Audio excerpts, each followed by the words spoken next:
आज तांजीरो का सामना डीमन किंग मूजान से हुआ। भीड़ के बीच तांजीरो ने उसकी स्मेल पहचानी और एक सेकंड के लिए लगा जैसे वक्त ही रुक गया हो। क्या तांजीरो आज अपने परिवार के किलर को खत्म कर देगा या फिर मूजान फिर एक चाल चलकर अंधेरे में गायब हो जाएगा? आगे देखो, क्योंकि अब शुरू होती है असली लड़ाई। तांजीरो उरोकोदाकी के पास पहुंचता है। उरोकोदाकी उसे वाटर ब्रीदिंग के फॉर्म समझाने लगते हैं, पर उन्हें एक बात का शौक लगता है। तांजीरो पहली बार में ही सब फॉर्म्स को परफेक्टली कॉपी कर लेता है और सिर्फ 2 दिन में ही वाटर ब्रीदिंग मास्टर कर लेता है। उरोकोदाकी अब तांजीरो को एक ह्यूज स्टोन के पास ले जाते हैं, उसे एक सिंपल कटाना देते हैं और बोलते हैं, इस पत्थर को 2 टुकड़ों में काट दो। उरोकोदाकी को यकीन था तांजीरो ये नहीं कर पाएगा, पर तांजीरो एक पल में ही उस पत्थर को 2 टुकड़ों में डिवाइड कर देता है। उरोकोदाकी के दिल की धड़कन तेज हो जाती है। वो सोचने लगते हैं, ऐसा वॉरियर हजारों सालों में एक बार होता है, क्या ये वही है? तांजीरो अपनी ट्रेनिंग पूरी करके डीमन स्लेयर कोर के एग्जाम के लिए निकल पड़ता है।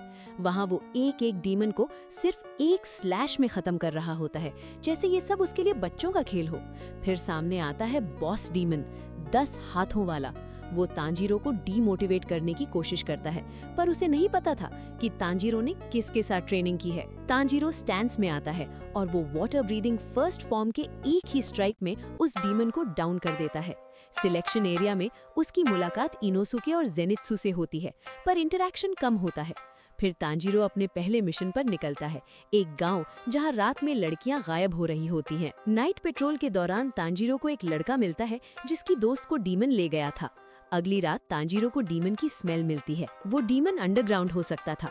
तांजीरो स्टैंस में आता है। वो अपनी अल्ट्रासोनिक स्पीड से उस डीमन का हाथ काट देता है। डीमन घबराता है और फिर एक सेकंड में तांजीरो उसके पीछे आकर उसका काम तमाम कर देता है, पर उस लड़की को नहीं बचा पाता, बस एक निशानी लाकर उस लड़के को दे देता है। फिर तांजीरो एक शहर पहुंचता है जहां उसको एक जानी पहचानी स्मेल मिलती है, वो स्मेल जो उसके घर पर थी, मूजान की स्मेल। तांजीरो भीड़ में भागता है और सामने आता है डीमन किंग मूजान। मूजान तांजीरो का ऑरा फील करता है और डर जाता है। योरिची? नहीं, योरिची कब का मर चुका, पर ये पावर। पैनिक में मूजान लोगों को डीमन बनाना शुरू कर देता है ताकि वो एस्केप कर सके। तांजीरो उसके पास पहुंचने ही वाला होता है, तब डीमंस लोगों पर हमला करना शुरू कर देते हैं। तांजीरो वहां फंस जाता है, पर बिना देरी किए सबको बचाता है।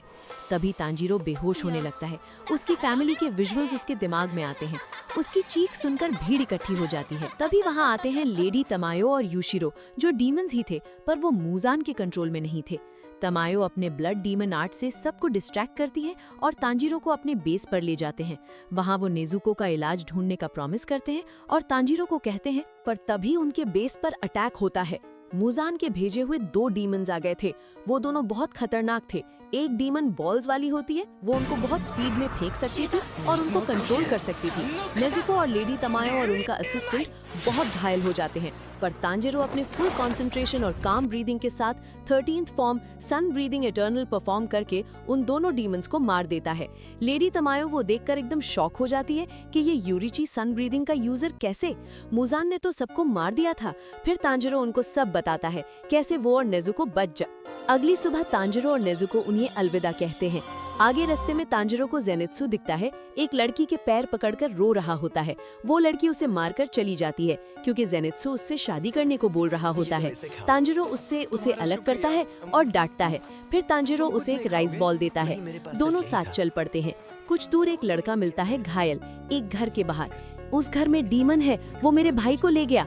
घर से डरावनी आवाजें आती हैं। जेनित्सु डर जाता है।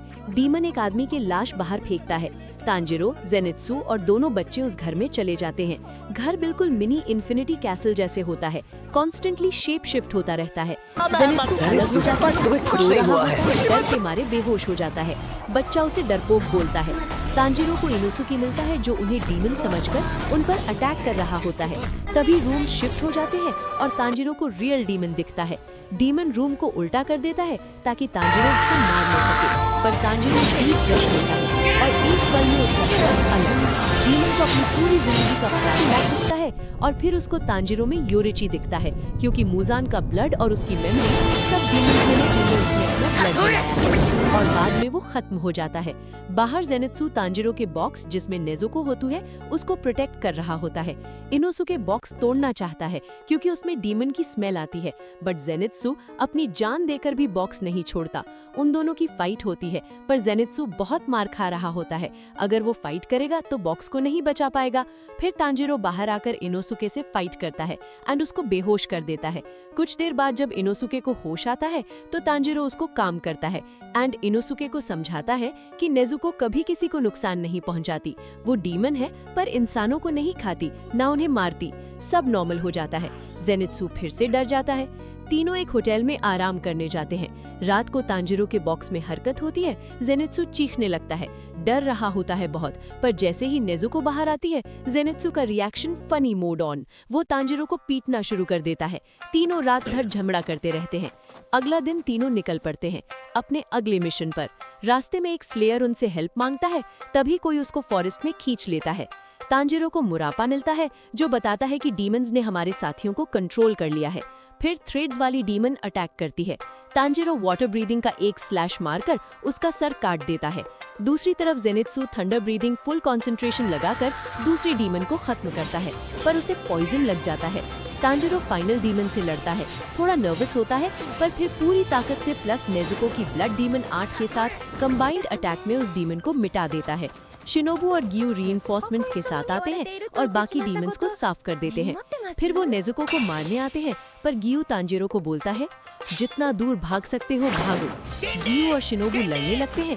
तभी हेडक्वार्टर से क्रो आता है और ऑर्डर देता है, तांजिरो और नेजुको को हेडक्वार्टर लेकर आओ जिंदा। और इसी के साथ तांजिरो को डीमन स्लेयर HQ ले जाया जाता है। अब सवाल ये है, क्या तांजिरो डीमन स्लेयर HQ से जिंदा वापस आ पाएगा या वही उसकी बहन नेजुको को हाशिराज मार देंगे? और अगले पार्ट में तांजिरो का साथ होंगे फ्लेम हाशिरा रेंगोकू, जहां वो टकराएंगे अपर मून 3 अकाजा से। क्या तांजिरो रेंगोकू को बचा पाएगा? क्या अकाजा फिर से भाग जाएगा या उसकी मौत होगी? ये